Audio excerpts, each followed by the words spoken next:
Welcome to the Terrible Podcast with your hosts from SteelersDepot.com, where you can find all your latest and greatest Steelers news. It's Dave Bryan and Alex Kozora, always lit, talking Steelers. And now, here's Dave and Alex.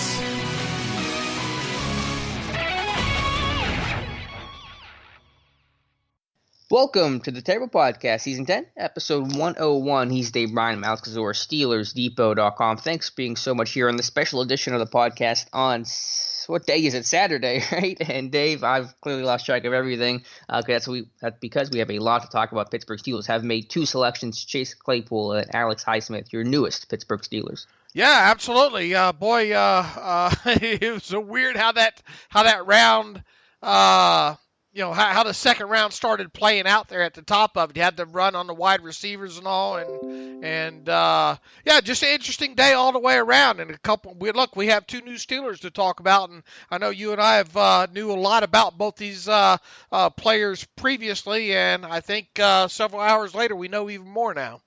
Yeah, let's go right into the picks here. This will be, of course, a shorter version because day 3 is coming up here pretty quickly. So let's start with Claypool at 49. I mean, I'll be honest to start. He was not a guy that was super high on my radar. I wasn't sure if the value was going to be strong enough at 49, and there was no obvious tells for necessarily pre-draft interest. So obviously that was equally difficult because of everything pandemic related. But not the first name that came to mind, but certainly one when you look back, and even at the time, does make a fair degree of sense. Yeah, it does. And, we talked a little bit throughout the process about Claypool, even going back to, I think, to the Combine when, he was the guy that, there was the talk about him possibly, or gaining the weight and maybe moving to tight end. And that just seemed kind of, at the time, if people were going to try to make him a tight end, never having his hand in the dirt and all like that. I mean, teams were going to draft him as a big receiver, I think. And obviously he helped himself at the Combine. He didn't do what? The three cone and the short shuttle. So I think we had an incomplete on him, but he ran fast at the Combine. That didn't hurt his cause whatsoever. Throughout the process here, I knew who he was. I did a contextualization on him right around the Senior Bowl time, right when Daniel talked to him down at the Senior Bowl, and he had said that the Steelers were wanting to meet up with him and all like that. So when you go back through his tape, man, 4 years of tape, and I did a deeper dive contextualization throughout the night and throughout the morning, 52 plays, you can see why the Steelers were attracted to him. Sure. I mean, what you're getting in terms of immediate impact, and Randy Fichtner was quick to point this out in his conference call with the media last night, is red zone production. And I really think the additions of Eric Ebron and then the drafting of Chase Claypool is part of that mission to help fix and amend this 32nd ranked red zone offense last year, which of course is largely because of no Ben Roethlisberger, but still, it's not the sole reason. And I did a cut up this morning for Steelers Depot. The last two seasons, 2018, 2019, Claypool and Ebron have combined for 23 red zone touchdowns. So they're going to help in that area in a big way immediately. I have all those in mind as well too. What I did is I did a deeper dive on Claypool going, his entire college career at Notre Dame. I have every touchdown that he scored, and I have every explosive play that he had of 20 yards or more. He had 40 explosive plays of 20 yards or more during his career at and that's receptions at Notre Dame. That's quite strong, Yep.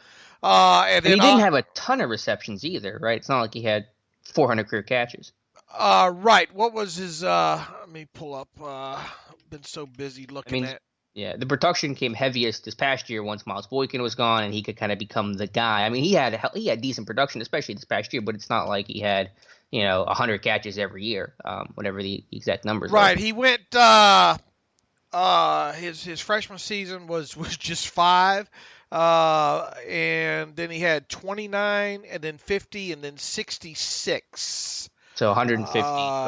Right, 150 total. Now, he had over 100 targets last year, but here's the thing that sticks out the most with him, at least on the reception side. I haven't obviously. I did the 4-game deeper dive earlier in the process, and those were only 2019 games. One of those, I think, was the game against Virginia, and he injured his ankle early in that game. And I had a note in my notes about that as well, too, about he injured his ankle early, but he played through the injury, So I think that's worth recognizing there. The thing that stuck out in just his big plays only is, man, they threw down the field to him, man. You look at 40 total explosive plays that gained 20 yards or more. In fact, let's see, the average air distance was quite impressive, 20.5 yards, air yards past the line of scrimmage on those 40. So and obviously those were big plays, and we'll have to look at kind of what the average distance was just in general. But he's the kind of guy that they threw down the field too. And I think, when us talking about it throughout this process, I've mentioned that he was a kind of a down the field guy. The combative catches, I know I mentioned that a few times when talking about him. Boy, when you go through his tape, and I'm talking about more than just 2019, those are all over his tape. And as is obviously the red zone production as well too. What was it? 13 red zone touchdowns. I think he had, and all shapes and sizes too. Kind of quick, kind of get offs, and then kind of skiddy post, if you will, and obviously the fade types, and then the pylon type routes as well too. So he is a big dude. Here's the thing that made him kind of a third rounder in my eyes. I just didn't see kind of in the 4-game look that I did earlier in the offseason on him. I just didn't see the route, the route differential, a full bevy of the route tree, and really not as crisp as I would have liked to seen him run those routes. Now, one of those games, remember, was the game against Virginia that I mentioned a little while ago. And also, look, I understand what he ran at the combine. He doesn't have that kind of, at least I didn't see it, that speed on the field. Okay. Now he can get separation, and the other good thing is he played on both sides of their offense there. He was mostly an outside guy, but he did do a little bit of work, in the slot occasionally there. So this is going to be a down the field guy. He's a physical wide receiver. He's tough to knock off of his routes and all like that. And he's a guy that's going to obviously, I think, the immediate impact I think you'll see is with him on special teams and with him in the red zone. Yep, I agree wholeheartedly. There is some rawness to his game. I do see some stiffness. I agree he doesn't play that 4-4-3 or whatever he ran time. But yeah, special teams, 25 career tackles for Notre Dame, 11 as a freshman. This guy, what's that? I saw you put that up. That's something.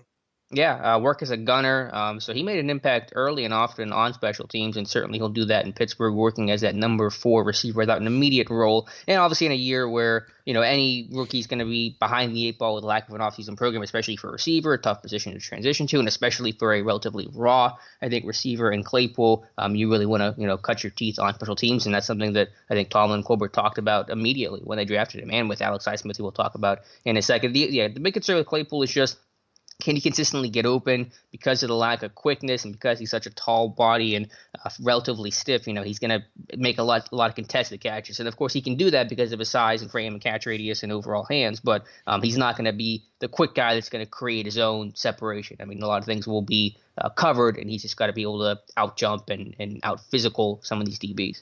I want to look obviously into it. I've only done the big plays and the touchdowns. I want to just see him more on a deeper game by game basis. I mean, he didn't do a bad job against a man and some press stuff. And if he gets a good get off in those and can swim past and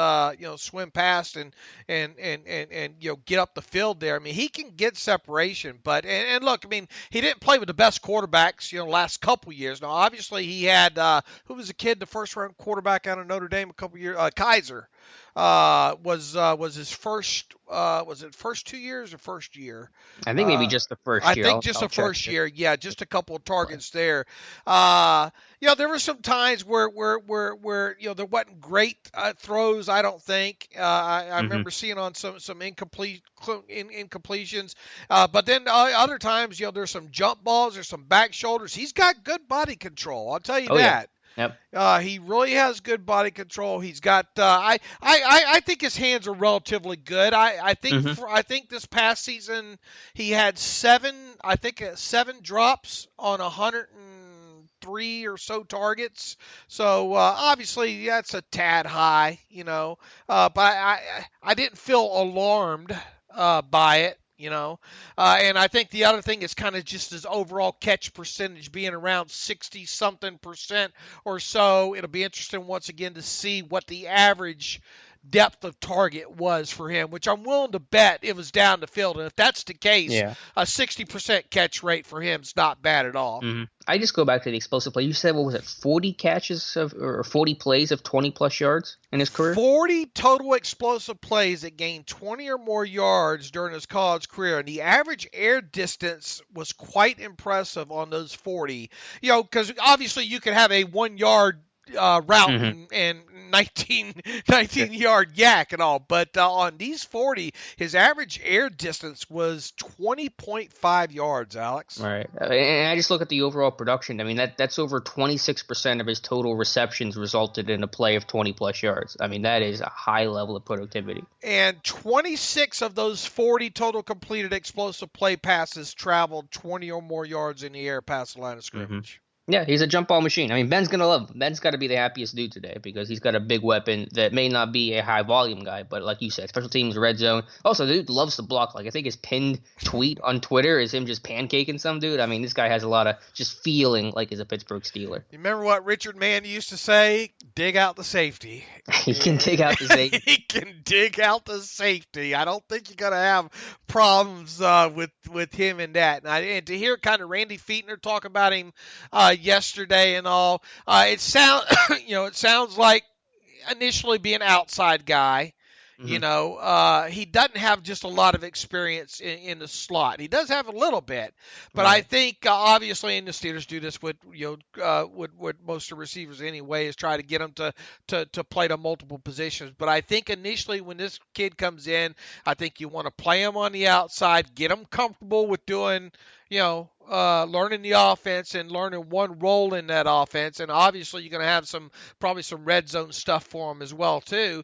And then just start growing on it from there. Obviously with no off season, that's going to put him behind the 8 ball. You should be able to dress him. You should be able to play him on special teams. You should be able to get him a couple of snaps here and there. But this is a big boy. And I think I posted it because I remember seeing it at combine time, and it was totally unfair at the time for them to do this.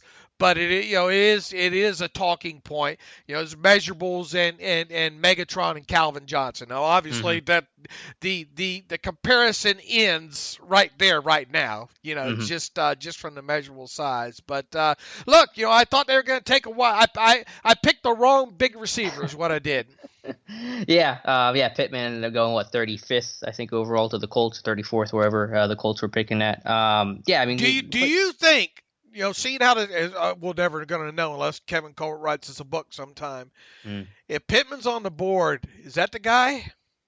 My gut says yes, but like you said, we'll never know because Colbert isn't going to divulge that information. Claypool's a package player to start, red zone special teams, but that's fine because, again, it's going to be so tough to get these guys on the field right away. You don't want to, siphon away too many snaps from guys like obviously Juju, Deontay Johnson, James Washington. I think it's just a creative piece in the red zone, special teams, and the sky's the limit. Now, I will say, obviously, just full disclosure here, this would not have been my pick. Obviously, Denzel Mims was on the board. I would have taken Denzel Mims. I don't spend a lot of time thinking about who they should have taken. I just focus on the player himself, but not gonna lie here. Claypool was not my guy at 49. No, he wasn't mine there because I had him around later. Right. I think we talked about that just recently. Some emailer said, "Y'all guys never talk about Claypool." Well, we do, but we just I didn't have him there because I thought they were going to take a wide receiver. In this, a different wide receiver in that round. I thought if maybe they they punted on a wide receiver in that round and got into the next round or round. I could see it happening more so at 102.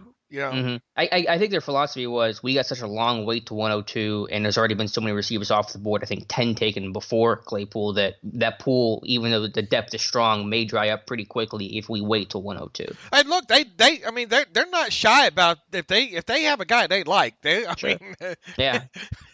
Mel Kiper's board does not matter when it comes to Gil Brandt's board. Nobody's board matters when it comes to the Steelers, and that's what makes them so dang hard sometimes because they'll get guys that they like and they'll overdraft them around. Or and what is overdrafting? I mean, what actually does that mean? Sure. Where did Gil Brandt have Claypool in his top 150? Do we know? It was actually closer, wasn't it? It was like 50 something, wasn't it? Oh yeah, it was like 59 or 60. It was like 59. Cause remember we did like 41 to 60, and I was like, and you wanted to add Claypool as that last guy. Well, there you go. Yeah. No, okay. Let me see real quick here. No, it was like 59 or 60. It was 59, and I put that in a tweet yesterday. Not that it means a damn thing, but Gil Brandt had Chase Claypool ranked 59th overall in his final top 150. And then what was that list that that was in the 19, wasn't it? Yeah, it was 41, and then I wanted to stop at Hamler, and you were like, we should add Claypool. So I was like, okay, good point. We should add Claypool. So it was like the 59 or 60. Woo! Yeah. We just got it in, didn't we? Right under the wire. Yeah.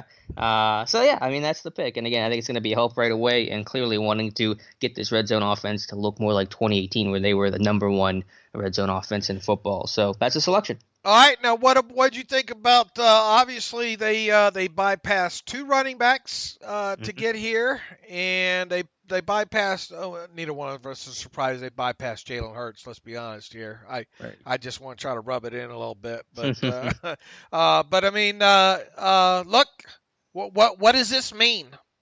Bypassing the running backs. I mean, obviously, we'll have to just see how the whole class looks today, but I'm not anticipating a running back today. It just means, I mean, they had a chance to get Dobbins. Half the Steelers fan base wanted Dobbins, and maybe if Taylor or someone was there, they could have been the guy. But, you go back to what Kevin Colbert said. He's been very confident, very adamant, as you pointed out, about James Conner, and taking Claypool and avoiding running back on day two reflects that. I mean, now, is there any reason to take one? I mean, let's be honest. I mean, unless you want Siwo later, but I mean, how many of those you want to collect? Mm-hmm. It'd be a mistake. And it's not to say that you can't find late running back talent. Of course you can, but how are they going to help you now? And then you're drafting one next year if Connor's gone, which he probably is. And so that guy's going to get buried anyway. So you won't even have a chance to really find out who that guy is before you want to draft one really high next year. I mean, they obviously had it, and we had a talk. Well, where does Akers go? Mm-hmm. I kind of expected the 4 to be off the board. I kind of expected them to maybe to have a choice of Akers. I was a little bit surprised that they had a choice of Dobbins and Akers, and that I mean they're two different backs, right? Very different. Yep. So you had vanilla chocolate if you wanted it, Yeah. And they chose to go big Neapolitan. Big piece of cake. Big piece of cake. There you go. Did that surprise you in any way? I mean, did you think it was going to be a receiver with two running backs on the board? I wasn't sure exactly what direction they were going to go. Obviously, I thought it was going to be a receiver, running back, or one of the top interior offensive linemen. I mean, an offensive guy who could potentially help you right away. Receiver doesn't surprise me because, again, I think their thought process was, the depth here is good, but by the time we wait to 102, the depth's going to be thinning out pretty quickly. So let's get this receiver. And again, you have to go back to what Kevin Colbert said, and I've talked about I think they like Benny Snell a lot more than what Steelers Nation thinks of Benny Snell and likes of Benny Snell. So no, it did not surprise me. Yeah, I wasn't. I was just, I thought maybe it'd be Mims there, Mm-hmm. Yeah, but I mean, there was nothing that said that Mims was going to be the guy. There weren't any pre-draft reports. It was just my own personal. I liked Denzel Mims a lot, but he fell. He fell further than what I thought he did. But Claypool, the pick at 49. Let's jump to 102 with Alex Highsmith, the edge from Charlotte. Dave, do a victory lap. You had Alex Highsmith in the fourth round, but close enough, I think, in a year like this. Yeah, I had him wrong round again. My wife says I must be grading too tough. I had edge. I had the wrong edge. So together, combine us, and we got it right. Yeah. She says I'm too tough. I'm missing these guys by rounds and all like that. But I don't think we're overly surprised that he's a Steeler now, right?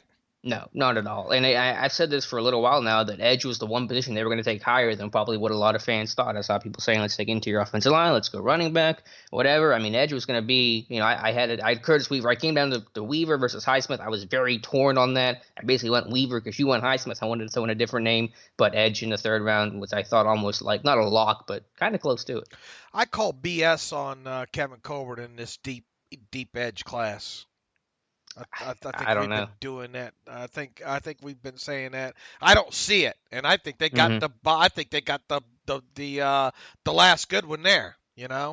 Potentially win it. And look, here's the funny thing about him, and it's funny how you get these picks on board, and then you're able to start diving deeper into them, here. And I thought you put up a very good, and I used that in my post today too, because Highsmith ended up talking about it. Well, why don't you run down the specifics on him first? Sure. On Highsmith for people that might not know who he is. Yeah, senior pass rusher from Charlotte, a little bit light at 248 pounds, but a guy that really kind of came on scene this past year for Charlotte. And that's partially because they kind of changed the role. I think a new coaching staff was brought in, at least some pieces defensively. And, 2 years ago, he was basically playing like as a 3-4 which is crazy for his body type, playing as a 4-eye inside shade of the offensive tackle. But he got to play more traditional defensive end, more pass rusher this past year. So he finished with 15 sacks in 2019 after just having 3 as a junior. That's why you see the number spike so much. It was partly him getting better, but it was partly him changing his role to allow him to rush the passer more. So 21 total sacks for Charlotte, 47 tackles for a loss, had 4.5, I think, against Old Dominion, like his top number in one particular game. So an upside pass rusher for Pittsburgh. Yeah, and that's a great term to use with him, an upside pass rusher, because as you stated, when you go back to his 2018 tape, yeah, he played, and people are saying, well, he said he played in a 3-4. That can't be great that he didn't have that great production in a 3. Well, because they weren't using him as the outside linebacker. It blows my mind that he was used in that defensive end role. Can you imagine? Yeah. I mean, they were using him as a defensive end, and sometimes you'll see him even tucked in a little bit tighter in there, as a defensive tackle. And he even said as much in the conference call that says, "Look, they switched schemes, and the new defensive coordinator came in at the end, after the 2018 season, along with the head, I guess with the new head coach there as well too, and." That was his first time to actually act as an edge rushing end, being able to line up a little bit outside, either on the tackle or outside the tackle. Mm-hmm. And obviously most of his stuff, I think, was hand in the dirt. But boy, for him just learning, and that's why I think where the optimism should be with him is this guy is still new to pass rushing, and he's got a cross chop, he's got a spin. What else he got? He's got a swim. He's got some speed to power there. I don't think you see a lot of bull in him just yet. And a little bit of a baby rip, I think, too. Mm-hmm. I think it's a misnomer to call Alex Highsmith raw. I don't think he's a raw player. I think he's actually a really refined pass rusher who he said he learned a lot this past year with a new coaching staff. So I think he's got a great pass rush plan. He attacks half man. He's got the athleticism to boot with a quick first step. Pretty good bend. It's not elite, but he can turn the corner, and the hand use combined can certainly be able to shave the corner and flatten and get a feel to the quarterback. So the things with him, he's got to get stronger. He's got to set a more physical edge. He's got to be better at the point of attack. But from a pass rush standpoint, he's going to be playing a lot of special teams this year. Number 3 guy behind Bud and TJ Watt can get in an NFL weight room is going to be huge for him. Obviously, coming from a smaller program like Charlotte, he gets a little bit stronger. I mean, this guy can be a starter. I think they can put about 8 or 9 pounds on him, right? And yep. And get him in that weight room this year. Kevin Colbert doesn't want to say that he's going to be red-shirted, but it's going to be hard. It's going to be hard to get him some snaps. defensively, I think, at least out of the gate here with them. Should be a good special teams player, and evidently that kind of, I think, attracted them to him as well. I think he was a Shrine Bowl kid, right? Right. Remember, Denzel Martin coached him. Right. He was a special teams coach at the Shrine Bowl for the East team, I believe. Coached Alex Highsmith. So you got, and that's valuable information for A, small school guy, and B, obviously someone that you could not talk to personally and bring in for a visit like you could in a normal season. Right. So we talk about those All-Star games all the time and the importance of them, right? Mm-hmm. I mean, Tomlin and Colbert raved about Claypool at the Senior Bowl, so those things obviously critical for Pittsburgh. Right, and look, here's the thing. No, he's not raw, but I mean he hasn't played on the edge a lot. So he's only got really the one full season now, and that's what I put in that post, that I wrote this morning was, the optimism is boy, for him to really be a 1-year pass rusher. Sure has some nice moves, and I think that's what stuck out to me is that cross chop and kind of that baby rip and being able to turn the edge. And he's got a nice that setup to the outside there and be able to cross over real quick and get inside on some of these tackles and all. Now, obviously, he's going to face better tackles than he did in what's that, Conference USA there with Charlotte, but. Look, I haven't even looked at him against the run yet, to be honest with you. Have you looked at him against the run? Yeah, he's got to get stronger and get washed. I mean, he's got some good lengths, but he's got to get stronger. He's got to add more weight probably. But to your point about competition, that's one element of it. But I mean, his Clemson tape was one of the best games he had this year. And Dabo Swinney said that's like the best guy we faced. And I think Mike Tomlin and Swinney have a good relationship. Tomlin down there for Clemson, so I bet you Tomlin asked Dabo about number 5 Alex Highsmith, and I'm sure he got a glowing review out of it. Yes, and what is the quote I have up on him from Dabo here? Hold on just a minute, I'll read it to you. Because he had, I think, let me look at the exact numbers.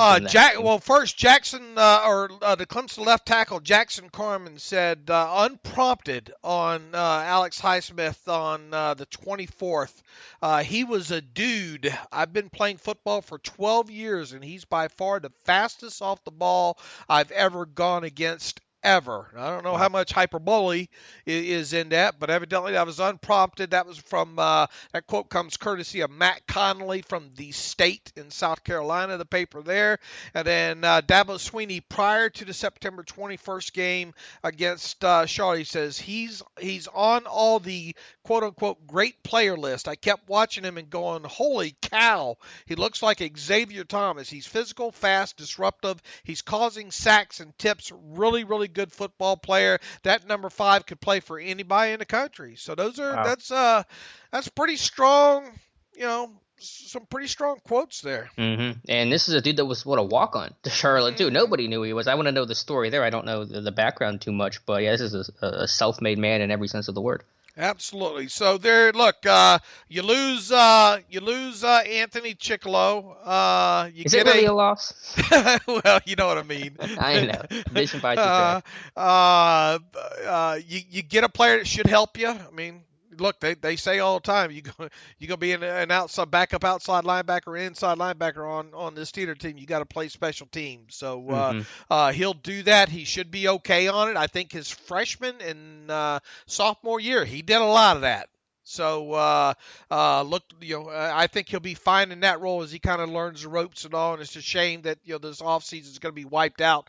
That won't be able to learn that way other than the classroom. But he comes off as a fairly smart kid. Looks like he has his head a good head on his shoulders there. And this also provides you a little bit of insurance too for Bud Dupree, right? Now, Colbert did repeat himself and say that they still have every intention of doing a long-term deal with Dupree. Will it happen? We'll see. But certainly insulate yourself with depth. And also just this year, if somebody gets hurt, what if one of Dupree or Watt goes down? That's a big hit to your defense. So, yeah, insurance is a good phrase for it. And you got something on the back end right now, immediately behind Skipper and pushing hard from behind.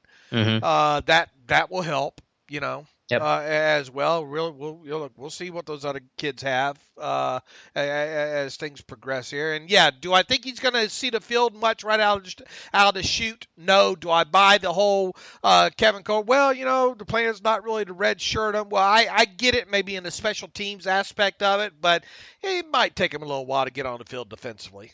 Sure, but if you're talking about 10 to 15 rotational snaps behind Watt and Dupree, those guys can't play at 95% every single week. So, and of course, one injury could really prompt him into a significant role. So I think he's going to play. I don't know what the snap count would be, 150 snaps at least this year.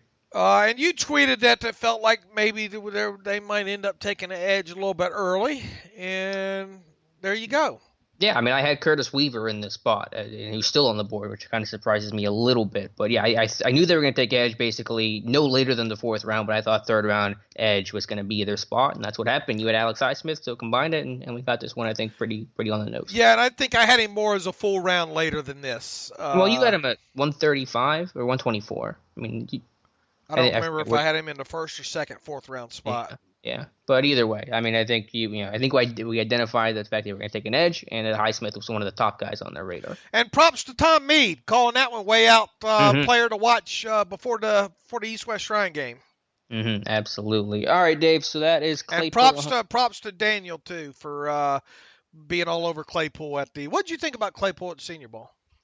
Honestly, it was an okay week. He was not a standout. He wasn't terrible. I'm going back through some of the Senior Bowl footage we still have now. I mean, I'm not going to pretend like he had this amazing week down there, but you could definitely just the size. I mean, standing near the dude is, just how big and long he is, and the physicality and intensity he played with all week was noticeable. All right. All right, Dave. So that we'll have, of course, a ton of more information coming on Claypool and Highsmith next couple of days. We already got a ton of stuff up on the site about those guys. Make sure people are listening. Make sure you go look at that deep dive contextualization that just went up on the site on him this morning. I did. There's 52 plays in there. I highly suggest you click every last one of them to see them all. Yeah, thank you for that, because that is some amazing work and a really quick turnaround for the readers. Dave, let's do a quick preview of day 3. Probably by the time people listen to this, you're already starting day 3 here, but I'm looking no tackle safety in the fourth round would be my ideal situation. I'm not going to argue with you, either that or an interior offensive lineman. Mm-hmm. So, I mean, nose tackle, Rashad Lawrence, Fotu from Utah, Roy from Baylor, safety's getting pretty thin out there. Kayvon Wallace, or it starts getting ugly. Maybe Josh Metellus from Michigan, J.R. Reed from Georgia, but there aren't a lot of names at safety, unfortunately. Don't discount Benito Jones. I know you're not overly high on him. I would like to discount Benito Jones. All right, but why is Curtis Weaver still on the board? His tape, I think, just overall athletic issues. I mean, his first step is just average, and I think there was just what the upside may not be super high, but I thought he would go top on day 2. All right, safety, interior offensive line, possibly. Biodesh? You looking at Biodesh for? Yeah, I mean, I think. I mean, look, fourth round to me seems like a bargain on that kid right now. I don't know where. Depends on the medical. Yeah, I mean, obviously, that's something we're obviously not privy to. Yeah, we know he had the shoulder done recently. Yep. Now, how much of it is, how bad is the quote unquote hip or whatnot? Is there anything to that? We don't know. But I mean, if the medical checks out, I think he's got to be on their sights right here in the fourth round of one of these 2 picks here. Mm-hmm. As far as safety, tell me what you know about J.R. Reed out of Georgia. Could that be a name? Maybe I would probably look more Wallace or Metellus. I think Reed tested okay. He's got some physicality. I forget all the numbers with him. Not a guy I studied super closely, but yeah, I mean, the safety class just gets. I mean, Geno Stone from Iowa is a guy that isn't an average tester, but local kid with great processing and great physicality that I think would really be a good fit in Pittsburgh. And you mentioned already Kayvon Wallace, guy we've thrown in and out of I think some mocks or considerations, here through this, and you've also mentioned Metellus out of Michigan. If they're going to get him a Michigan or a Clemson guy, right, one of those 2 guys will probably be. You would think that would probably be it. When you get past that, though, nothing else really has stuck out to me as safety. Mm-hmm. Stone or Reed, Brian Cole, Stone, Mississippi State. Wallace, and who was the other one? I would mention Brian Cole from Mississippi State, former receiver at Michigan. I mean, that's by proxy. Ended up going JUCO, ended up converting to DB, but kind of a similar path as Justin Lane, a little more athletic potentially. I would look at other Clemson guys, going back to the interior offensive line. John Simpson from Clemson, big, powerful guard. You want try to improve your run game. That's an option. Kevin Dotson from Louisiana Lafayette, another guy to look out for. And, of course, John Runyon Jr. from Michigan, maybe as a sixth-round selection. Yeah, if you get later into this thing, obviously Runyon, I mean, I wouldn't mind seeing that if you're going to wait. I just that Simpson tape, man. I guess my expectations were too high turning that thing. Well, again, I think there was an ankle injury his senior year he had to play through. So I'm betting we put on his tape earlier. I mean, the dude's a mauler, so you're just looking for like mauling run blockers to try to, in theory, help your run game. Although those guys might not play right away. I'm just trying to spitball ideas. Another guy I had right out of shoot that I was probably a little bit too high. He's going to probably be a 7th round or potential undrafted. That Solomon Kinley out of Georgia. I did not like this tape. I think I might have had him overrated in my first mock, but I kind of view him as a 6th or 7th round dude there. Obviously, Biadish, if you're going to go center. Lemieux is still, I think, on the board. That could be an option there, and also in the Kentucky kid still on the board. Logan Stenberg. Yep. Right. Just not as mobile as I would like, probably a 4th round guy. I think I got have a 4th on him there. Anybody else? What about one guy, Darrell Williams? Wasn't he the kid that plays both center and guard out of Mississippi State? Yeah, I think Tom did the report on him, so I'd have to lean on Tom's stuff. But yeah, when it comes to centers, there's not a whole lot. You got Nick Harris, the T-Rex kid from Washington, Ishmael from San Diego State, Williams, Mississippi State, Jake Hansen from Oregon's kind of a throwback, a good blocker. There's a lot of Oregon Ducks out there. You got Throckmorton, Lemieux, and Jake Hansen, so maybe watch out for them. And other positions, I mean, nose tackle, safety, tight end. I mean, you could go with Charlie Warner, Stephon Sullivan from LSU. I think it's a good flyer in the 7th round, but I'm just hoping they address nose tackle, safety in the 4th round. That would be ideal. Then go offensive line in the 6th and throw a dart in round 7. What about Evan Weaver? Yeah, Evan Weaver. Tanner Muse off the board. That kind of surprised me he went that high. Evan Weaver would make a lot of sense. Sean Bradley from Temple, inside linebacker. Keem Davis-Gaither from App State. I'm trying to think of other inside linebacker names ahead on my list. Did you put my Baylor kid on the nose tackle, on the defensive tackle list, right? Bravian Roy. Yep, that could be if he's their 6th round. 5.5 sacks last year. So for 330 pounds like that to get 5.5 sacks is certainly impressive. And Dave T obviously praised him during his episode of the podcast. Good against the run too. There. Who else are we missing here? Let me look at my list here. I think we covered most of the names on my list, for whatever that's worth. Let's see. Kaliki Hudson from Michigan. Yeah. Man, should throw out there. And I think that was, and then I also threw in Gilman from Notre Dame, the safety, as like a 6th, 7th round pick, probably just a special teamer.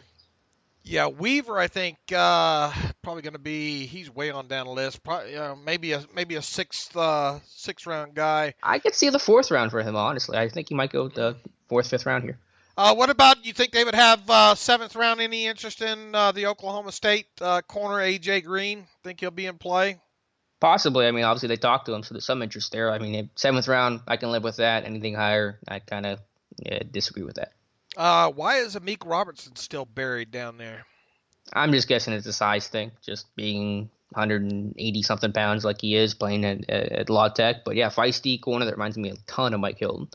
I'm trying to see if I'm missing anybody else here. Boy, if they hold off on offensive lineman, I sure wouldn't mind John Runyon late there. All right, well, I think we got most of it knocked out there, right?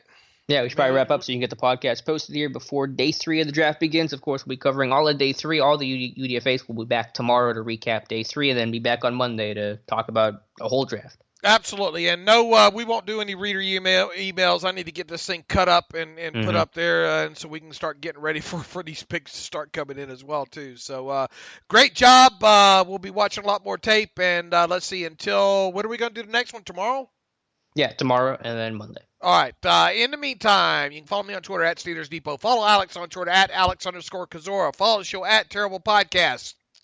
Email the show, theterriblepodcast@gmail.com. If you like what we do and you want to donate to the cause, go to SteelersDepot.com, hit the donate button, upright navigational bar. Also, if you want an ad-free version of the site, please go to SteelersDepot.com, hit the ad-free button, and for $25 for 1 calendar year, you can have an ad-free version of the site. And Alex and I will be back about 24 hours from now, and we'll wrap up the entire 2020 Steelers NFL draft. And in the meantime, as always, thanks for listening to the Terrible Podcast with Dave and Alex.